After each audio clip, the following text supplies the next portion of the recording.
Megan, thank you so much for coming onto the cast today. It's such an honor to be working with you and also to interview you today. Now, my first question for you, Megan, we would love to hear about your story and career development. Let's start from the very beginning. So, how did your post-secondary experience lead you to where you are today? Yeah. Well, thank you very much for having me on the podcast. I'm very excited to be here. I've always been passionate about helping people, working with people, giving them advice. I am kind of the friend that everybody comes to for advice in my personal life. But to go all the way back to my undergrad, I actually went to the University of Guelph.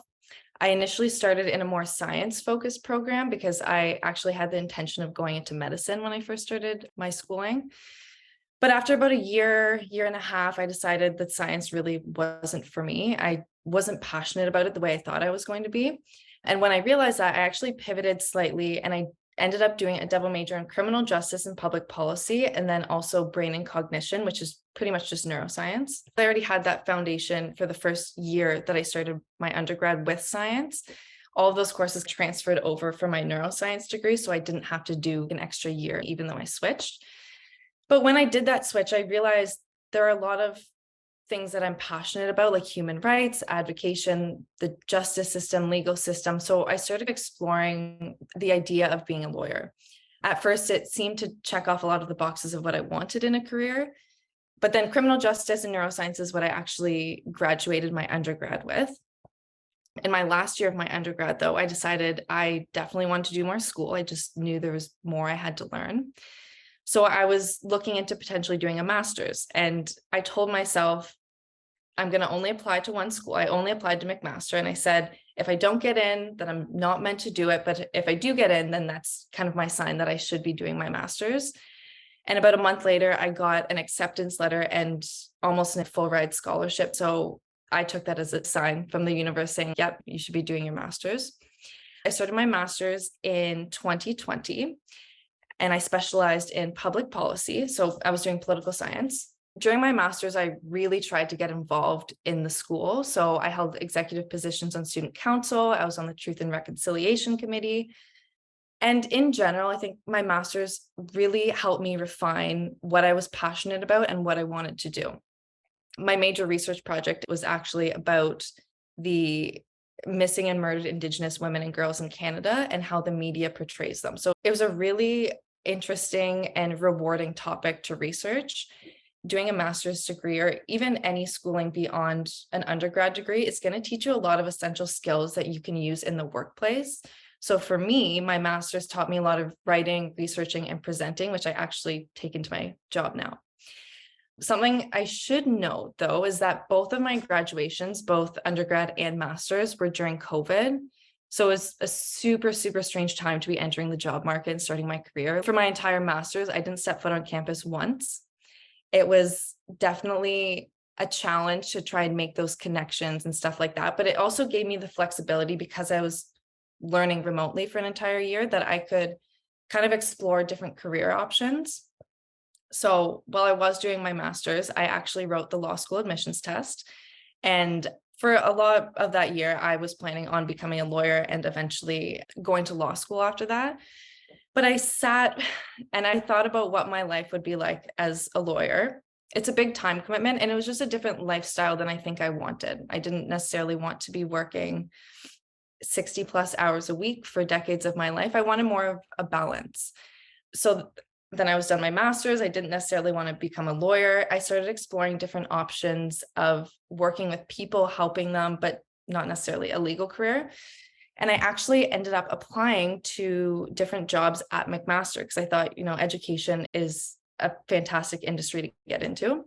So right after my master's, McMaster actually hired me in their admissions department. I was a recruitment officer. It was just a contract role for about, I think, 5 or 6 months. And then somebody I actually worked with at McMaster used to work here at CPA. And she told me that there's an opening at CPA, and I applied. She actually helped me get the job here today. And yeah, so I've been here at CPA since January of 2022. It's fantastic. The people I work with are incredible. I love my job. I love working with people. And I get to help students figure out what they're passionate about in their career, which is kind of like a full circle moment because I recently went through that, kind of figuring out exactly what I want to do. So that's kind of how I got to where I am today, my previous academic journey. I know I gave a lot of details, but yeah. It is so inspirational. The whole time I was just like, Meghan is such a Thank girl you. boss. This is so inspirational. I appreciate Wow. it. So, Megan, you talked a little bit about essential skills, and this actually leads me to my next question. What are some essential skills or characteristics that you'll say are important for a successful recruiter? Yeah, that's definitely a good question. There are a lot of skills that I use on a daily basis, like communication, presenting, of course, is a big one. And for me, my oral presentation skills were something that I struggled with my entire life because I'm naturally actually really shy. But throughout my work experience, I've been able to develop those presentation skills. But I think in general, one of the more important skills for my job is being able to help students find their path in life and their career. So in order for me to do that, I have to be able to effectively communicate and communicate through different means. And beyond that, being able to relate to people. So being personable and putting myself in the shoes of a student when they're in high school, kind of figuring out their life and figuring out who they are. And sometimes I even think back to what I would have wanted to hear, or the advice that I should have gotten when I was in high school. And then once that idea clicked for me that I needed to be personable for these students, I was able to kind of be more authentic in the way I communicated, overall do my job more effectively. So I think communication and being able to be personable is a really important part of my job. I actually have a new set of questions for you. This one just came to mind as you were mentioning about Yeah. how you're shy. Megan, I can't tell at all. And I'm just wondering, are you an introvert, would you say? I'm definitely more of an introvert, but it truthfully depends on the situation. Sometimes I can be more introverted and I'm the person who's more observing what's going on in a room, but then other times I am more confident in what I have to say and I will be the one talking in the room. Just depends on the situation. And also in a work setting for me, I am more confident in the things that I have to say. And I'm also always prepared. So, yeah. And so the reason why I'm asking this question, Megan, is because I think I am an introvert as well. And so communication, even though I think it's one of my talent, Mhm. it does drain me at Yeah. times being an introvert and you're required to communicate all the time and be charismatic and also at the same time being personable and genuine. So how do you balance all of this? That's a great question. I think what you're referring to is a social battery. That's what I call it. Sometimes, like, I'll say to my friends, like, my social battery is running low. I gotta go. So for me, it's kind of setting those boundaries of when I know is enough for me and my social battery is getting low. And it doesn't necessarily happen in work because I'm always prepared and go into the day knowing that I'm gonna have to communicate a lot. But I think just being self-aware, kind of checking in with yourself and knowing if you're kind of extending yourself too much socially, checking back in with yourself to say, maybe I need 10 minutes to just unwind with myself. That's a great tip. Mhm. I am going to practice that sometime and I'll let you know how it goes. Sometimes I'll say to people on my team, give me 10 minutes. Give me 10 minutes. I need to recharge. I'll be right Yeah, back. exactly. Yeah. My next question for you is you talked about achieving so much in the pandemic. And given how much the world has changed due to the pandemic, landing a job is becoming increasingly more competitive in today's market. What are some interview tips that you would give to people who are actively seeking a job and striving to attain their dream job? Good question. And I want to start by saying the job market is very competitive. COVID has definitely increased that just because it's really changed the way everybody works. And for me, transitioning in between school and a career, it was hard to find a job. Graduating in 2020, people weren't even working. So to try and enter the job market was the biggest challenge. So for anybody who might be upset or they're struggling, saying, oh, there's a gap on my resume or I can't land this job, keep trying. Because I swear I applied to 50 plus jobs some weeks. It just takes one person to take a chance on you. And then once you're in the job market, you're kind of set. But I do have some really good interview tips. So The best advice I would have to say is you have to be as prepared as possible, do as much research as possible beforehand. And I know you've probably heard that a million times before, but I have a quick list of tips that I do to prepare for interviews. So first, thoroughly go through the job description, pick out what the qualifications are, the type of person they're looking for, the specific details about the role. And then from there, start researching the actual company and the person who is interviewing you. So for me, for example, when I was first being interviewed by CPA, I went through their website with a fine-tooth comb and looked at everything, their values, their mission, a lot about the CPA designation. And then when I actually found out the name of the person that was interviewing me, which is my now boss, I did a quick LinkedIn search to see who she was and just some information about her. And I think coming into the conversation with that base level of knowledge shows the employer that you're prepared and organized and on top of things, and they're going to take you more seriously. Another useful tip that I have is come prepared with questions to ask. So I recently was actually interviewing somebody, or was in an interview with somebody, and they straight up asked me, like, what do you like least about your job? They asked me right in front of my boss, which was kind of scary to answer, but they asked me, what do you like least about your job? What sort of diversity, equity, and inclusion initiatives do you do? So just with those two questions, it made me almost look at them differently and think like, okay, he's prepared, he's purposeful in his questions. He obviously cares about his career and wants to work for a good company. It made him stand out to me just by coming prepared with specific questions to ask me. And then I have one last tip. Don't be afraid to take notes. So I had a boss. She was actually the director of admissions at McMaster. And she told me that when she sees interviewees, people she's interviewing, taking notes and writing things down during the interview, she loves it because it shows that they're listening, they're attentive, they're taking it seriously, they're organized. And beyond that, if you're the one taking notes, it actually can help you collect your thoughts and then articulate your answers to their questions better. So I have implemented that into my own interviews and even in meetings sometimes, because it really shows the person that you're talking to that you're paying attention and you care. And in an interview, going that extra mile can make them hire you. So yeah, those are definitely some useful interview tips. So now I'm curious, Meghan, how did you actually answer that question? What do you like least about your job? So it was the three of us in the interview, my boss, the person we were interviewing, and then me. And I just started laughing because I'm like, I have to think quick on my feet. There's certain things that you have to be careful how you word it. I obviously love my job. I wouldn't continue here at CPA and make plans to continue to be here at CPA if I didn't love it. I said, I'm the type who loves to travel and see new places and do new things. And with any sort of corporate job, it becomes challenging to pick up and travel whenever you want. And that really is the only thing that I dislike about my job, even though if I really wanted to, I can work remotely.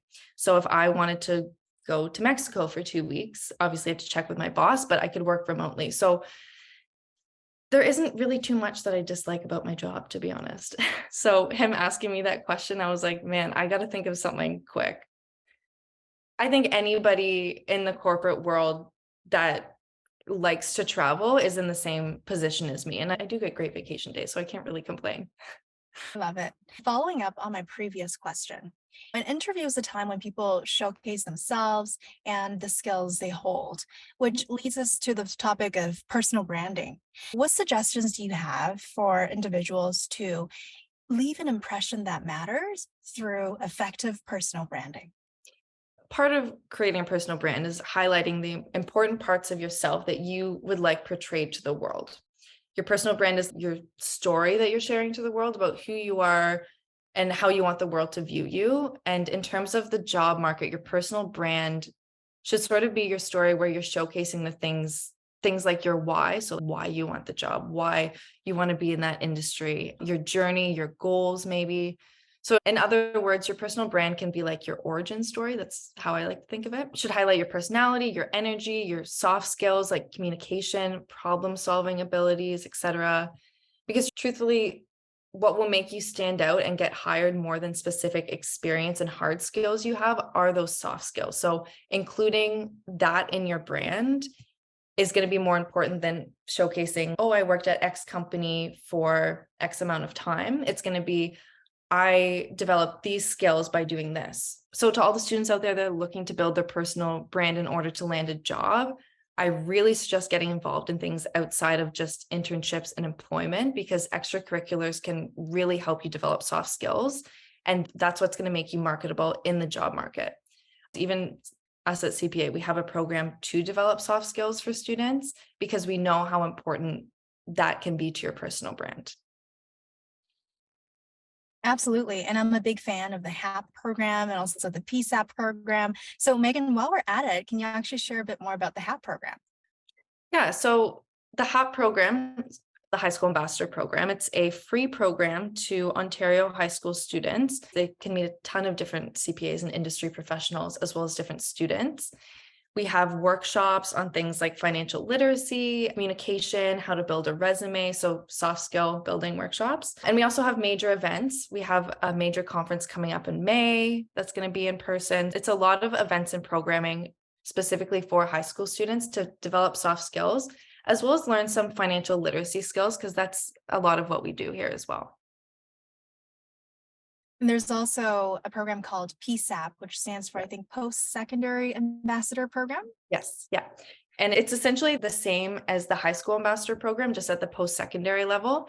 And they do a ton of recruitment efforts and different events. And PSAP is a fantastic way for students to get involved and even land jobs sometimes. So PSAP takes a step further to connect post-secondary students with more industry professionals. Megan, I am wondering, sometimes personal brands needs to be a bit more fluid and adaptable. And the reason why I think this is an important topic to discuss is sometimes I would have potential employees come into an interview very eager to express who they are. Mhm. And sometimes I think it really depends on the room and the personalities that you're interacting with. Can you share about how to adapt your personal brand while also being genuine? I think what you touched on there, being able to read the room is a really important skill to have, because in any situation, you're going to have to be able to adapt how you communicate and how you present yourself. For example, how I present myself to, let's say, external stakeholders of a massive company, I'm going to probably act more professional and more calm than how I would act in a workshop where I'm trying to get students hyped up about the CPA designation or some of our events. So being able to pivot when you know that there's different audiences that you're going to be in front of is really important. And that adaptability of being able to pivot depending on the audience is going to come when you learn more about yourself. So when you're in high school, you might not necessarily have that big understanding of who you are and the skills you have, the experiences you have, your personality. But with time, you're going to become more in tune with yourself and you're going to be able to adapt in multiple situations. Megan, we're going to dive into our last question together. So, in this digital world, as an experienced recruiter, what do you think effective communication means to you? How do you effectively communicate in this digital world that we're in? Yeah, I've been in this role a year and a month.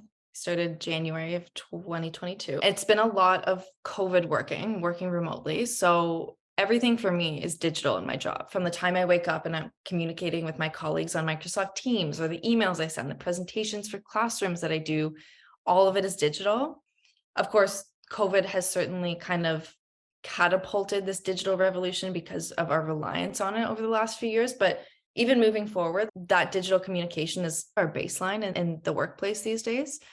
So effective communication to me is not only being able to succinctly get my point across to the listener, but also being able to spark a conversation in them with the things that I'm communicating, because then it shows that my message is not only resonating, but they're taking it in and listening to it.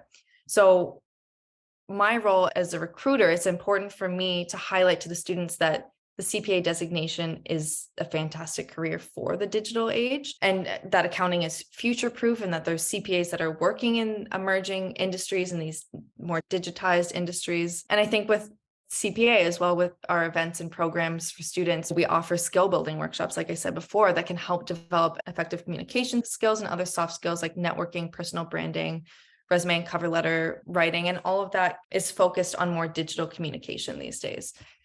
So to answer your question, my role as a recruiter in the digital transformation is showing students that they can have a career in the digital age through accounting, but then also my role as a recruiter in terms of how I communicate, being able to do it succinctly through a screen in a way that people can resonate. And sometimes I have to change my tone or my messaging to help resonate with that audience. So how I might communicate with a high school student could be different than how I communicate with another team member or sponsorship or something like that. Well, thank you so much, Meghan, for coming onto the show today. I really appreciated listening to your wisdom, and it's always such an honor to work with you.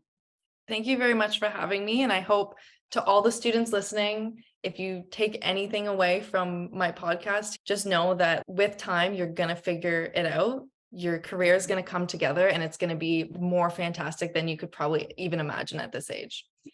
So I hope to see you at some CPA Ontario events. And yeah. Until next time. Till next time.